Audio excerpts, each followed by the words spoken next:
আবারও বৃষ্টি শুরু হয়ে গেল। যা বৃষ্টি হচ্ছে, মনে হচ্ছে এবার মাঠঘাট সব ডুবে যাবে।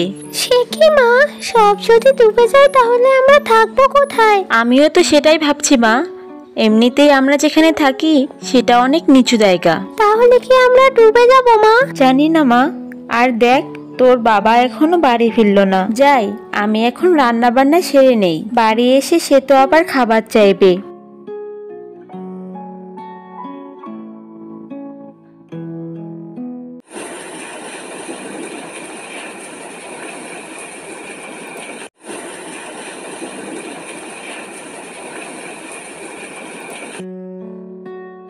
কই, কোথায় গেলে? তুমি এসেছো? আমি তো ভাবলাম বাড়ির কথা ভুলে গেছো। কি যে বলো না। বাবা, তুমি অতগুলো কলা গাছ কেটে এনেছো কেন? দরকার আছে মা, যা বৃষ্টি শুরু হয়েছে তাতে ওগুলোই আমাদের বাঁচাবে। কলা গাছ আমাদেরকে বাঁচাবে? এ আবার কি কথা? হাসিস না মা, কখন যে আমাদের কি কাজে লাগে তা আমরা আগে থেকে কেউ বুঝতে পারি না। হয়েছে, তোমাকে আর জ্ঞানের কথা বলতে হবে না। এমনিতেই ভিজে এসেছো, যাও এখন বিশ্রাম করো।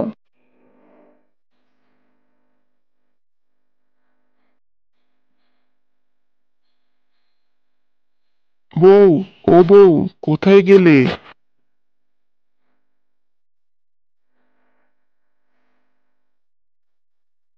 কি হয়েছে? সারাক্ষণ এত কিসের ডাকাডাকি তোমার? রাগ করছো কেন? হাতুড়িটা দাও দেখি। হাতুড়ি আবার কি করবে? কলা গাছের বাড়ি বানাবো। কলা গাছের বাড়ি?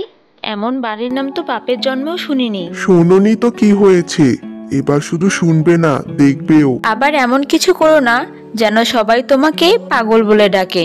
এমনিতেই গ্রামে মুখ দেখানোর জো নেই, তার উপর এমন এক একটা কাজ করো মানুষের হাসির পাত্র হতে হয়। মানুষের কথায় এত কান দিও না তো, ওরা এমনই, সবসময় এর ওর পিছনে লেগেই থাকে। যাও, যা বললাম তাই নিয়ে আসো। তোমাকে নিয়ে আর পারি না।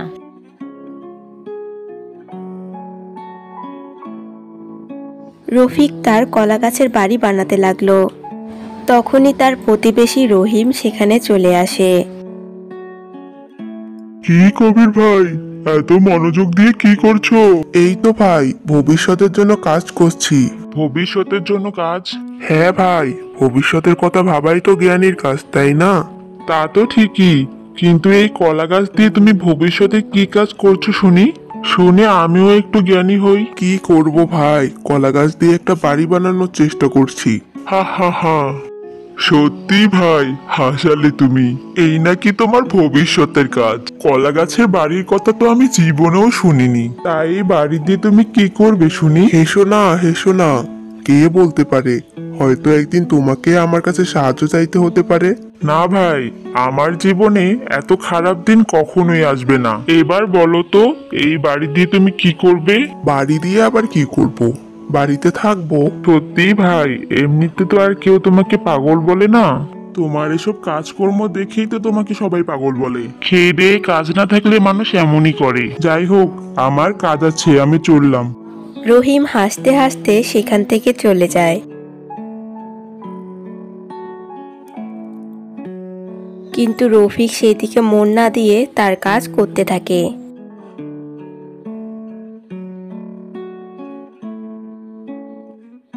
পরের দিন মিতা যখন বাইরে গেল, রহিমের বউ রমেলার সাথে তার দেখা হলো। মিতা ভাবি, সকাল সকাল এদিকে এসেছো যে? এদিকটাতে একটু কচু শাক হয়েছে, ভাবলাম কিছু কচু শাক তুলে নিয়ে যাই। এ তো ভালো কথা, কিন্তু শুনলাম তোমরা নাকি এখন থেকে কলা গাছের বাড়িতে থাকবে। কলা গাছের বাড়িতে থাকবো? এসব তোমায় কে বললো? পুরো গ্রাম জানে আর তুমি জানো না? সবাই তো হাসাহাসি করছে রফিক ভাইয়ের কলা গাছের বাড়ির কথা শুনে। সত্যি, তোমার স্বামী পারেও বটে। দেখো রমেলা, আমার স্বামীকে নিয়ে কিছু বলবে না। উনি সহজ সরল হতে পারে, তাই বলে ওনাকে নিয়ে হাসাহাসি করা ঠিক না। আমি আবার কি করলাম? লোকে যা বলছে আমি তো তোমাকে তাই বললাম। তাছাড়া অমন কাজ করলে হাসির পাত্র তো হতেই হবে। তোমার সাথে কথা বলে সময় নষ্ট করে আমার লাভ নেই। রমেলা সেখান থেকে চলে গেল। এদিকে মিতাও রাগান্বিত হয়ে বাড়ির দিকে চলে গেল।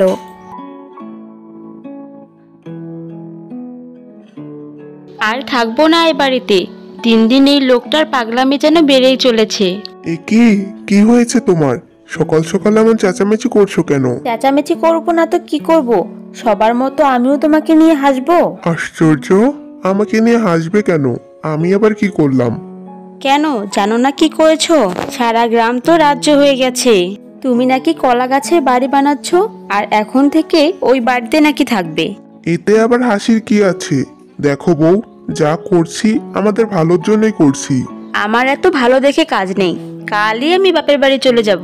বউ, তুমি হয়তো বুঝতে পারছো না, কিন্তু সময় হলে ঠিকই বুঝতে পারবে, আর সবার মতো তুমিও তখন আফসোস করবে। অত জেনে শুনে কাজ নেই, আজ থেকে কলা গাছের বাড়ি বানানো বন্ধ করো, নইলে কিন্তু। তোমার যা ইচ্ছে তুমি তাই করো, বাড়ি তো আমি বানাবোই। শফিক আবারও কলা গাছের বাড়ি বানাতে লাগলো। সাথে সাথে বৃষ্টি শুরু হয়ে গেল। বৃষ্টিতে ভিজেই শফিক তার কলা গাছের বাড়ি বানানো শেষ করে। এভাবে বেশ কিছুদিন বৃষ্টি হওয়ায় সারা গ্রাম পানিতে থই থই করতে লাগলো। হায় হায়, এবার তো পানি সারা গ্রাম ডুবিয়ে ফেললো।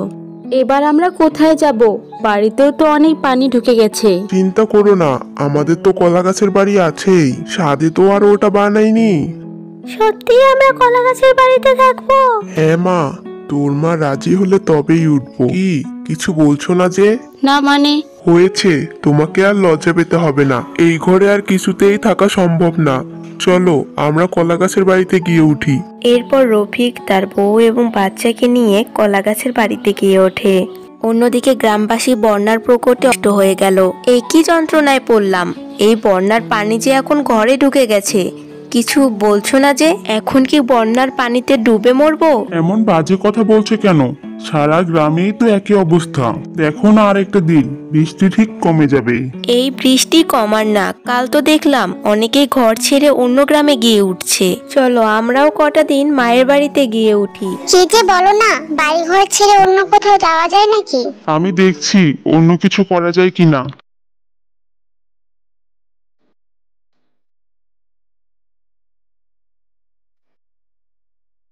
আরে, এটাই তো রফিক ভাইয়ের কলা গাছের বাড়ি। গিয়ে দেখে আসি তো। রফিক ভাই, ও রফিক ভাই! আরে রহিম ভাই যে! এসো এসো, উপরে উঠে এসো। ও বাবা, এ তো দেখছি সত্যি সত্যি আসল বাড়ির মতো।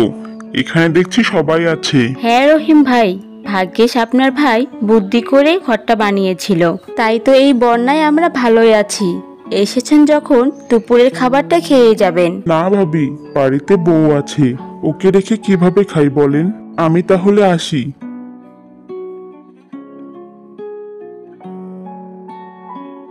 কালকে তোমাকে কত করে বললাম চলো মায়ের বাড়িতে গিয়ে থেকে আসি কয়েকদিন, কিছুতেই শুনলে না আমার কথা। এখন এই বৃষ্টির সময় ঘরে চালে এসে থাকতে হচ্ছে। কি হলো, তুমি এখন চুপ করে আছো কেন? কে জানতো কপালে এই কষ্ট লেখা আছে?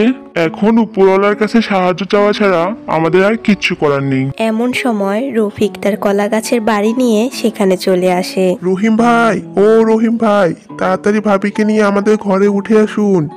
সত্যি শফিক ভাই, তোমাকে যে কি বলে ধন্যবাদ জানাই। তুমি না আসলে আমাদের হয়তো এই বন্যার পানিতে ডুবেই মরতে হতো। কি যে বলো না ভাই, মানুষ তো মানুষেরই জন্য। আমাকে ক্ষমা করে দিও ভাই, না বুঝে তোমাকে নিয়ে অনেক হাসাহাসি করেছি। তোমার এই কলা গাছের বাড়ি আমাদেরকে বাঁচালো, না বুঝে তোমাকে পাগলও বলেছি। আমাকে ক্ষমা করে দিও ভাই। মিতা ভাবি, তুমিও আমাকে ক্ষমা করে দাও, না বুঝে তোমাকে নিয়ে অনেক উপহাস করেছি। আজ আবার এসব কথা কেন? তাছাড়া আমি তো কিছু মনে করিনি তোমাদের কথায়। শোনো রহিম ভাই, আমি যা করেছি বুঝে শুনেই করেছি। আমাদের উচিত ভবিষ্যৎ আসার আগেই ভবিষ্যৎ নিয়ে ভাবা। রমিলা ভাবি, আমিও তো আমার স্বামীর জন্য অনেকবার লজ্জিত হয়েছি, কিন্তু আজ বুঝতে পেরেছি সে যা করেছে সবই আমাদের ভালোর জন্য করেছে। শুধু তোমাদের জন্য না, আমি গ্রামের সকলের ভালোর জন্য এটা করেছি।